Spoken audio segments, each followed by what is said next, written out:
Okay, so ngayon mga kababayan, no, actually, no, ito lang ako ayoko lang sanang ipakita tong video na to kasi hindi magandang imahe ito sa kay PBBM Pero ang gusto ko lang ipakita talaga dito, hindi yung pambabastos ng mga taga-Jensen kay PBBM. Ang gusto ko lang ipakita dito, na bastos pala talaga. I think you get my point, no? Hindi ko gusto ipakita dito na napahiya ang presidente, no? Kasi hindi ganon. Kasi alam naman natin si PBBM, may sanay na po sa ganyan yan. O sa dami na nga po na binato sa kanila na wala naman palang napatunayan. Di ba? Tingnan nyo Ito yung hindi kayang tibagin ng mga dilawan tsaka mga kakamping na ang dami nilang binintang sa pamilya Marcos. Pero ni isang kaso ng kriminal na wala pa napatunayan in final conviction. Kaya ngayon kung kasiraan lang naman yung pag-uusapan natin kay PBBM, sanay na po yan. Oo. Sanay na po yan na inahamak, sanay na po yan na minumura. No, hindi naman sa pagiging pakapal ng mukha, pero alam niyo na kung paano ito dalhin. Di ba? Pero tingnan niyo to mga kababayan, no, ang hindi kasi maganda dito. Di ba? Pati ba naman pagtulong pinupolitika? Ganyan po kabobo to mga ito mga Bisaya na ito mga kababayan, kung makapag-asta akala mo naman napaka-importanting mga tao. Na kung tutuusin, no, ito mga taga-Jensen na ito, kung tutuusin, sila po'y pabigat. Tingnan nyo nilindol na nga po sila lahat-lahat. Pero nangingibabaw pa rin yung pagiging DDS nila. Bastos So tingnan nyo to ito video to sa ayoko sana pakita to pero tingnan nyo Ito. Kay Jensen nangyari to Wait. Yan. Ito trending to ngayon Malaman na pa rin ni ni Berhel. No? So, Oval Plaza, General Santos City. Oo. So, tingnan nyo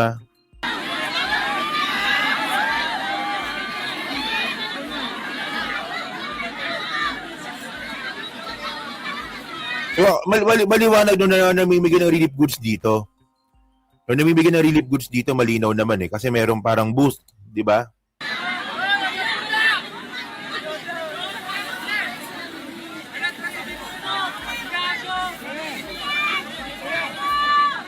Di ba? Lalo yung sinabi nung putang ng matandang babae, BBM gago daw. Alam niyo mga kababayan, diyan natin makikita na walang disiplina itong mga hayop ng mga Bisaya na to. Bisaya to, di ba, Jensen? Mga Bisaya to No, para mga taga-bundok ito namigay na nga ng relief goods. Ang gagawin nilang mga kababayan, pumila ng maayos. Pipila na nga lang ng maayos, hindi pa magawa. Alam nyo, kilala ko parang nagtrabaho ko dati sa sa Middle East, di ba? Alam mo yung mga uncivilized na tao, no? Ano ito mga Bangladesh. O mga Bangladesh. Alam niyo mga babae ito yung mga na experience ko sa mga Bangladeshi Kapag sa bus, magtutulakan sa bus para pumasok. Alam niyo parang Parang parang ugaling taga-bundok. Kunwari magbubukas yung mall, magtutulakan pa yan. 'Di ba may mall, magbubukas yung mall. 'Di ba? Actually, yung mga malilit lang na mall kasi hindi naman nila kaya pumunta sa malalaking mall. Sa litang sweldo nila, di ba? May mall, di ba? O grocery pala, grocery, oo.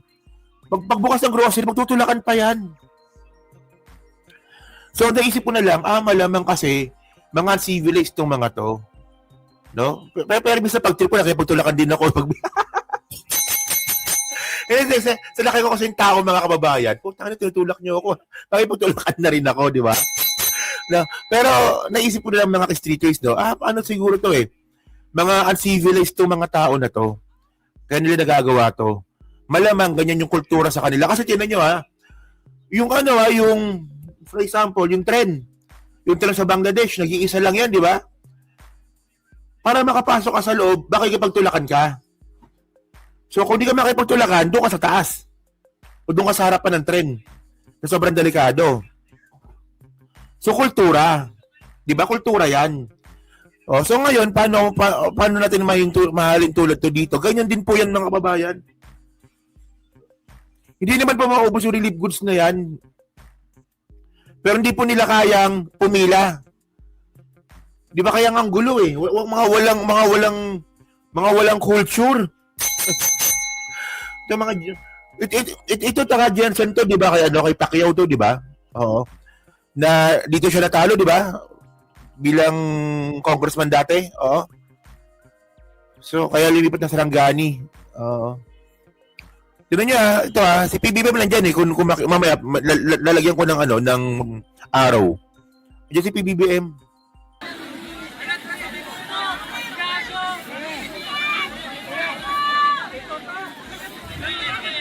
Di ba? Hindi, actually, kung kumumura yung si Presidente, ito problema sa inyo eh. Pag kayo pinatulang kayo, sabihin nyo, kinakawawa ako. Kawawa naman kami, mahirap na nga kami, kinakawawa pa kami. Pero, pasalamat na nga lang kayo, di kayo pinatulan. Oo.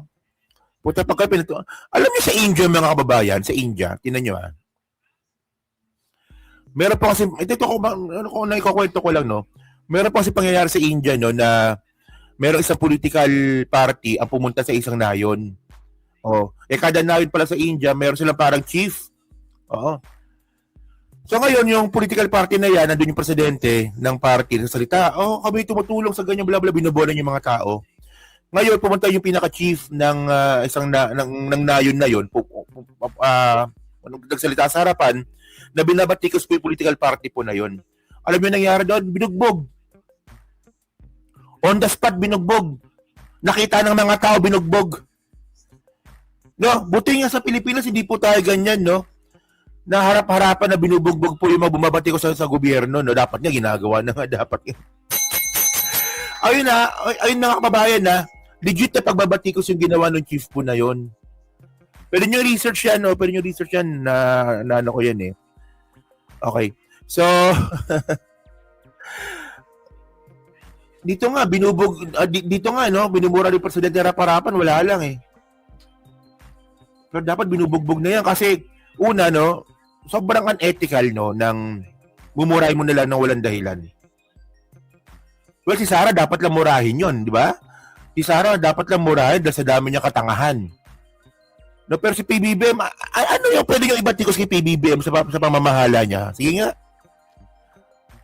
Hindi ko talaga makuha yung point eh.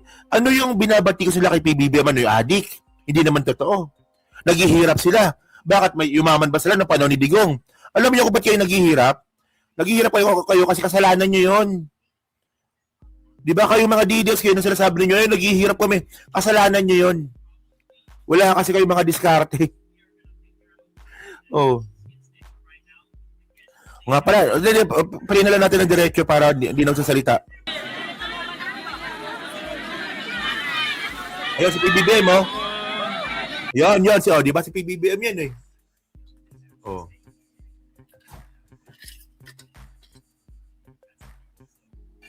Actually, hindi sila anti-Marcos. DDS talaga sila. Hindi sila anti-Marcos eh, DDS po sila talaga. Oh.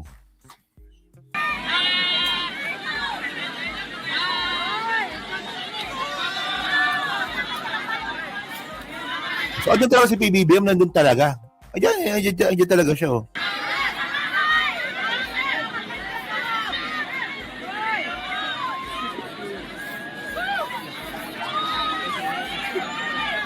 Makita mo no, lumapat, di na minura. Wala na eh. Oh.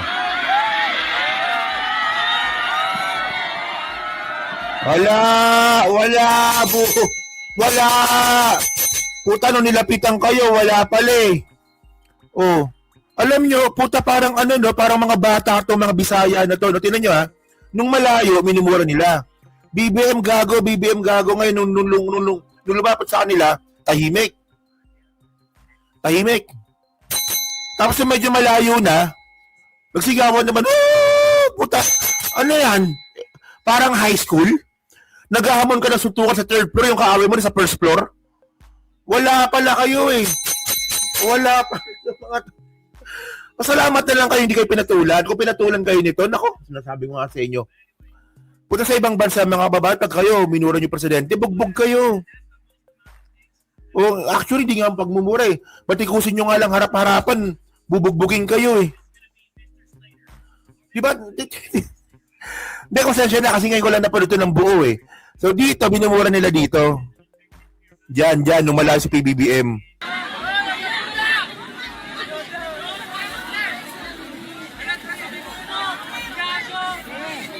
O, di ba? Gago daw. Binumura nila nung malayo eh.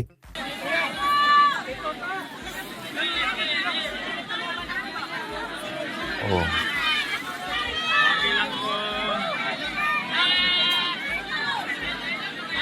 Di ba? Yung kung saan yung merong word na gago, doon din papunta si PBBM. So nangyari,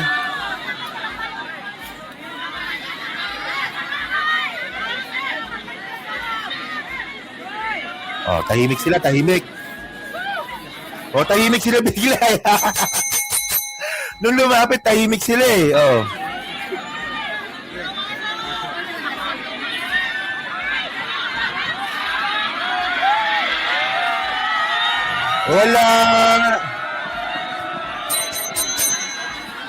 Wala, unethical, uncultured. Mga walang class, sa totoo lang. Actually, kung nakita ko si Sara Duterte, hindi ko siya mumurahin eh. Kasi kahit paano, nire-respeto ko yung opisina. Pero kung may pagkakataon na tanungin ko siya, doon ako magtatanong ng maayos. Di ba? Sara, ano man sabi mo sa grave threat? Kamusta na yung hitman? Kung ano gagawin ko? For example, di ba nakita ko si Sara dyan? Wala, di ko mapansin yun. Tibig lang ako pag nakita ko si Sara.